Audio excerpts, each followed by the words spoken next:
to Festival of the Girl and happy International Day of the Girl. I am so excited to be here with Molly, and I'm just going to head straight over to you, Molly. I've got some amazing questions here from the girls, and the first one is, please tell us your name and what you're passionate about.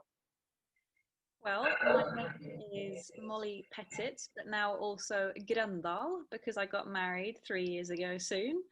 And but professionally, I just use Molly Pettit because that's what I've been using most of my career. And Grandal also is somewhat complicated for foreigners, and I work often internationally, so good to stick with Molly Pettit. I'm passionate about motorsport, definitely.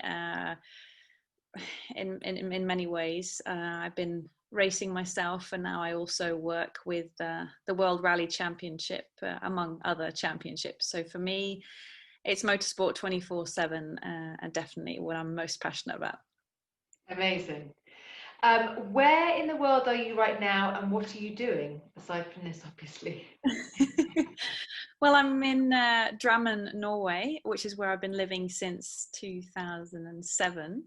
And I'm born and raised in the west of Norway, but for the last 15 years, gosh, it's a long time, I've been living in the east of Norway. But I am Norwegian, 100%. But I have an English father as well. Okay, okay. And can you tell us a bit about what you're wearing right now? Oh, what I'm wearing is actually my work clothing from the World Rally Championship. So this is all, here you can see it says FIA, which is the International Motorsport Federation, which is behind most big international series like the WRC, which I work on, and of course Formula One and many other things. Here you can see it says WRC World Rally Championship. And of course, sponsors. Everyone needs sponsors, and they have to give them. Yeah, brilliant. We love it. I'm so glad you're wearing it. Thank you. Now, when did you first discover your love for motorsports? Ooh. Well, I was a teenager, and I'd actually been horse riding for a really long time. And what I enjoyed a lot about that was the speed and the adrenaline. I was competing a lot in show jumping, and at the same time I got friends that were into cars, mainly boys, and started hanging out a lot with them, and found, you know, that whole car life quite interesting, and also a little bit adrenaline filled, and it sparked a big interest straight away. And yeah, from there I just, everything was, not everything, but most of the time it was cars, and that developed into visiting tracks, visiting big events, festivals, and then it just snowballed. Amazing, amazing. Now, this is a really great question that we've got. How fast can you go when racing, and how does it feel? We see, I talk kilometers per hour, so you might need to help me out with the equivalent miles per hour. Okay, so let's do that. Let's do that. But yeah, so when I was racing, we would compete at up to 250 kilometers an hour. Wow. Which is fast. So fast. And it's the best feeling in the world. It's the nerves can be quite bad, as everyone who competes in anything knows what nerves can do.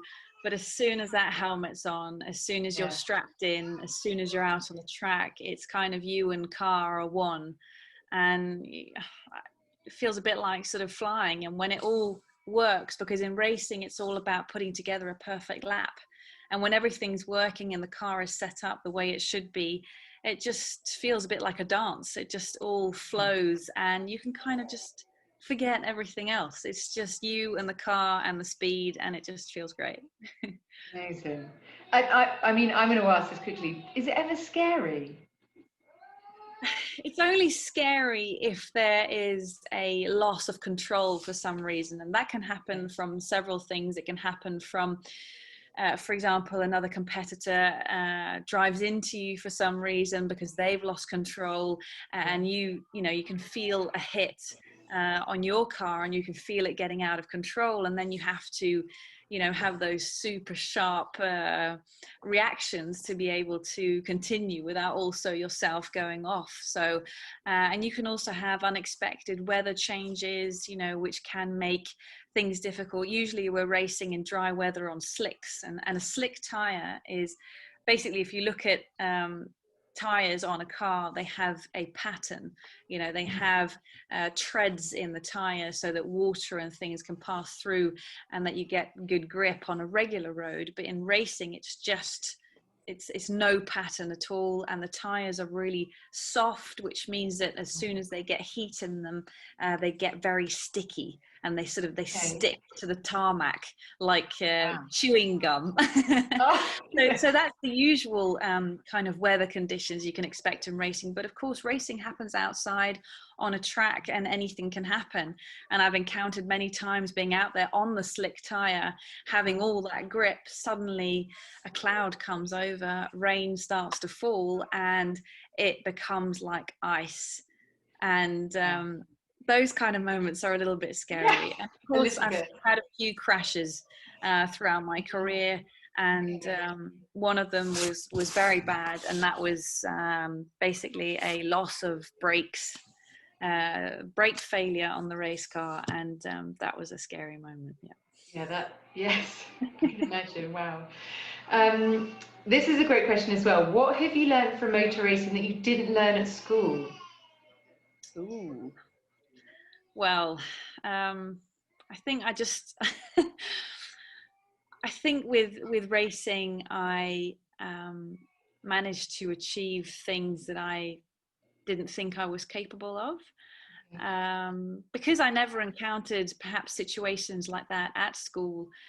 I didn't know that I could be able to get into a proper race car and to be able to drive at the speeds that I did, and to be able to do quite well. You know, at 2017 was the last year I raced. I haven't been racing for a couple of years now for different reasons, but you know, I had some really good results. And it just, you know, I started at the age of 25. You know, I wasn't 6 years old. I didn't have a go-kart and, you know, have an opportunity, you know, as a very young girl. I was 25 years old, and I just kind of found myself. You know, it was an incredible feeling to finish a race and to do well, and just have that sort of euphoric happiness just sort of pour over me. And I kind of found my thing. So at school, you know, I had some subjects that I liked and that I was good at, but I never really found my thing. It's something that I found more on my own, and, you know, just by kind of walking the path that was in front of me, you know, and then it all sort of just unraveled, and more doors would open, and I found my sort of purpose, and now I can't get enough of it. So. Well, I think that's just so great for the girls to hear, though, that we don't always have to know what it is we want to do. We just keep going, just work hard, keep going, and you'll find it. Yeah, and that was something for me at school, was that I did struggle a little bit, because I saw people around me, and they were all sort of, I'm going to do this, I'm going to go to uni and do this. I've known what I wanted to be since I was, you know, 4, 5, 6 years old. And I never had that feeling. But, you know, I was in a family where there was no motorsport. So I couldn't have a natural introduction to it. I kind of just had to find it on my own, or perhaps it found me somehow.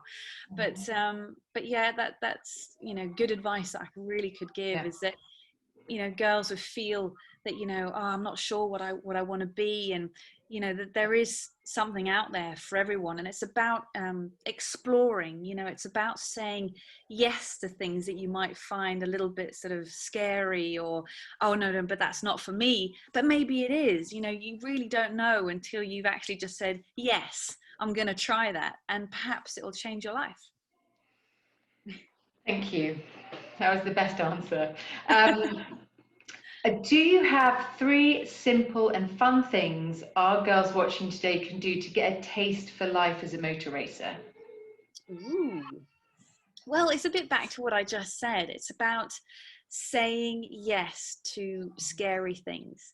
Yeah. So, if you have perhaps a fear of heights, maybe you should go and zip line, or climb a tree, or just get that feeling. Because I have to say, the feeling that I get the most out of is going sort of beyond my comfort zone. It's Mhm. kind of because there's such a feeling of achievement when you're able to do it.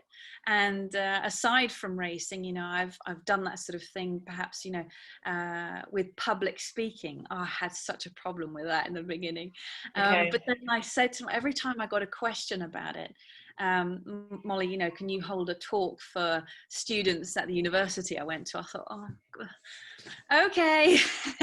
Because I decided I would be a yes girl. You know, I would try and sort of not think of reasons why I shouldn't do it, but try and think of reasons why I should. And every time Brilliant. I sort of decided to do it, and I got through it, and I got a response that was really nice. You know, it was either that everyone was clapping, or people would come up to me afterwards and said, oh, that was really inspiring, that was great, I loved listening to all your stories. I went home, you know, with my head high, and, you know, I felt really proud of myself, even though I thought it was scary. So, you know, I could sort of say, go to your local go-kart track, you know, try it out. That there's all sorts of ways into motorsport, but I think, you know, just getting beyond your own comfort zone, and just the next time somebody asks you, oh, do you want to come along and do this? And your first thought is, oh, no, I can't do that. I think it's scary, or I just don't want to.